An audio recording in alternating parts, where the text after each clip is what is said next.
So this is a Tai Chi sword. So what makes it different from the others? First, the blade. You'll find that actually the blade is not fully hard. Only the first 1/3 of it is considered as soft blade. Overall, it's still considered hard steel. Tehát a Tai Chi kard abban különbözik a többitől, hogy először is, hogy ilyen rugalmas, és hogy a felső egyharmad az milyen acél?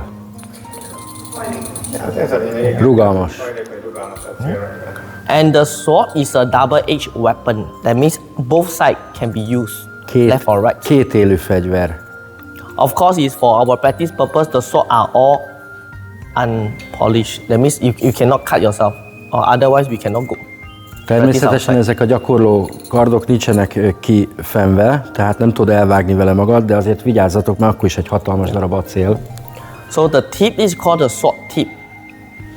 A hegye. Then you hear that this part, this is the sword spine. Az pedig a gerince. This is a sword blade, both sides. És a két éle. This is the hilt. Ez pedig itt a keresztvas. This is the handle. And then we have this, which is the sword tail. Az pedig a farka a kardnak. So for the sword tail, there are actually two different usage. One, which is the more for the official. Last time when the general, when they carry the sword, not for fighting, they will have this sword tail. As a ceremonial purpose. Tehát gyakorlatilag ez egy rangjelzésként szolgáltat történeti időkben. But if you were to use a sword for actual fighting, then we don't need this, because this one will hinder. A valós harcban ez csak akadályozna. But in most other Tai Chi sword, especially for competition routine, they have this as part of it. But for Wudang, so it's optional. Most of the time we don't use it. A Wudang rendszerében legtöbbször nem használják. But if you have the proper sword technique, with or without, it would not make much difference. Nincsen túl nagy különbség, hogy rajta van-e vagy nincsen. So if you see that the hilt here, there's actually a hollow. Tehát a keresztvas belülről üreges. This hollow, the purpose served in ancient times when they are having a war, when you slice your opponent, all the blood flow. So to prevent the blood from overflowing to your hands, it flow through here.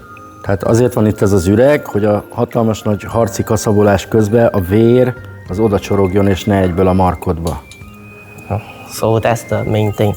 And usually when we choose a sword, the weight distribution is important, so that we don't want the weight, when we hold the sword here, we want the weight to be equal. In such a way that one of the common tests that we do, from the tip, we put our fingers about 1 inch away, and you can rest and you can stay balanced. Szóval nagyon fontos a kard súlyelosztása.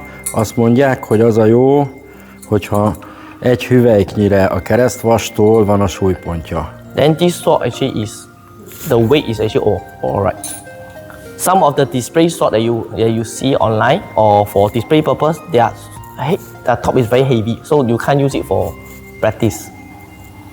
Ezt igazán nem értettem. Ha online-on rendelsz kardokat, néha túl nehéz, meg máshol a súlypontja nem lesz jó a gyakorlás. Ja igen, tehát a lényeg, hogy a vásárlás akkor sikeres, ha kezedbe tudod venni, és nem pedig csak rákattintasz.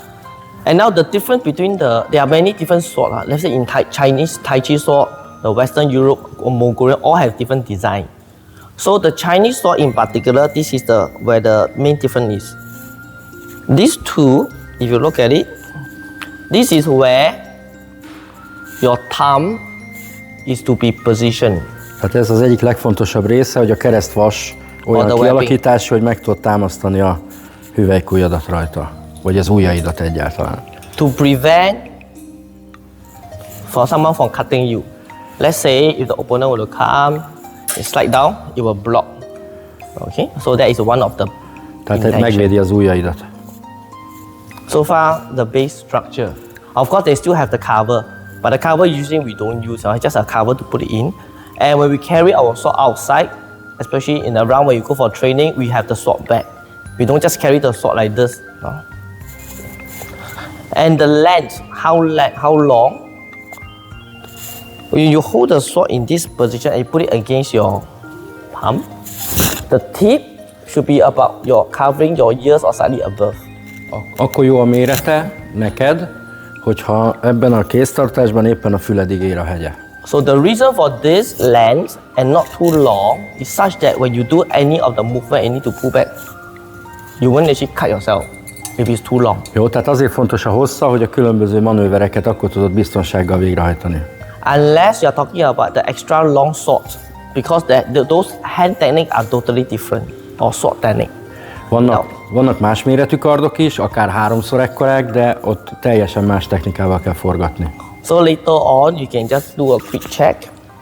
If it's shorter, it's still okay. But if it's too long, then later on you may have some issues when you're handling. Szóval ezért fontos a méret, hossza.